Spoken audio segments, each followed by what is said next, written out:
Hello everyone, welcome to my channel. I hope everyone is having a wonderful day. Before starting the video, please go ahead and hit the subscribe button and give this video a like up.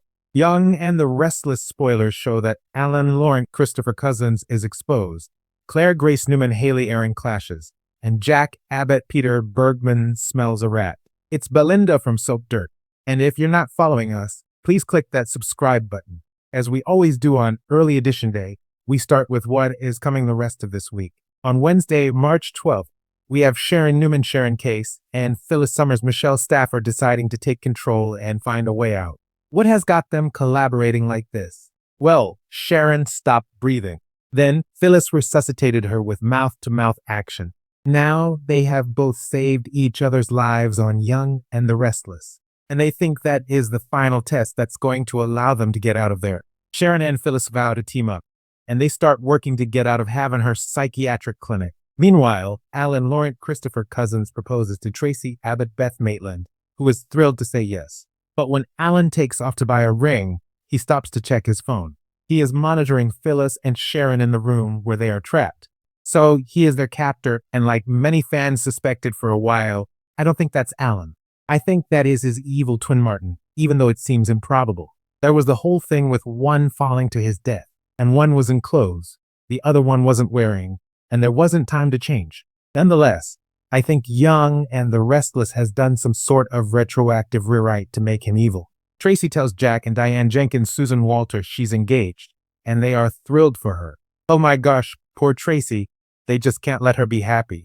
Nick Newman Joshua Morrow and Chancellor Connor Floyd tells Summer Newman Allison Lanier they've narrowed down the area where they think Phyllis and Sharon are likely being held based on various evidence. Nick seems to doubt that the ladies are in danger. He thinks there's some other motive for them having been taken.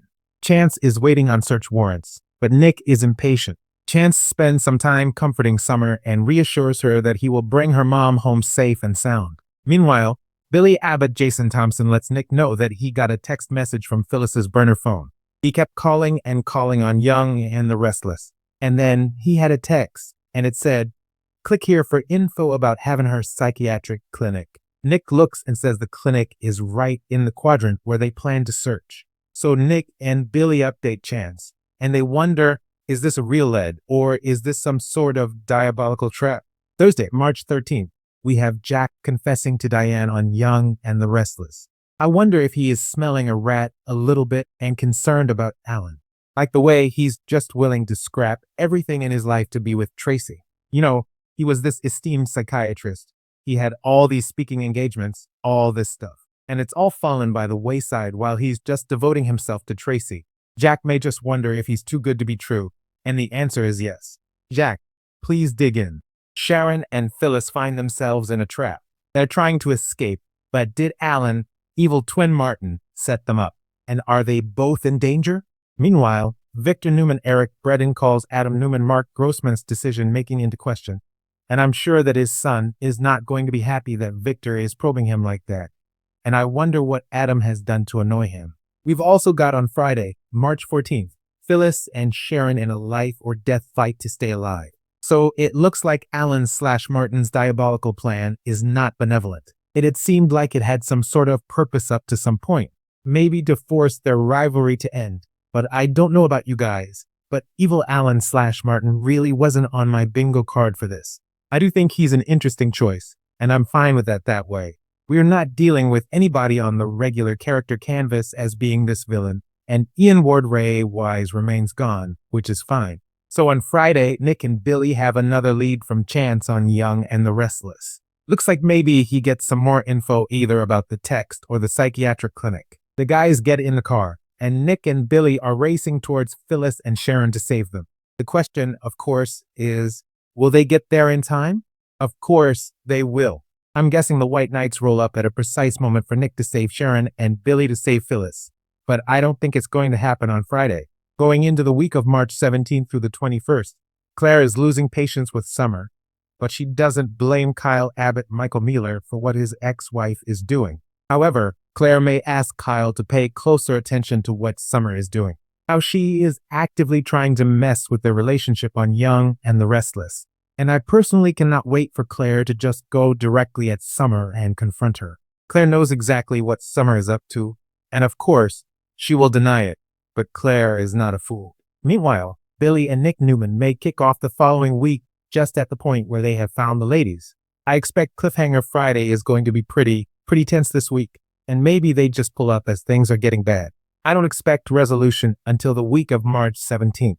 Now, even though by the end of Wednesday's episodes, we all know it's Alan/Martin as the kidnapper, the question is, why did he do it?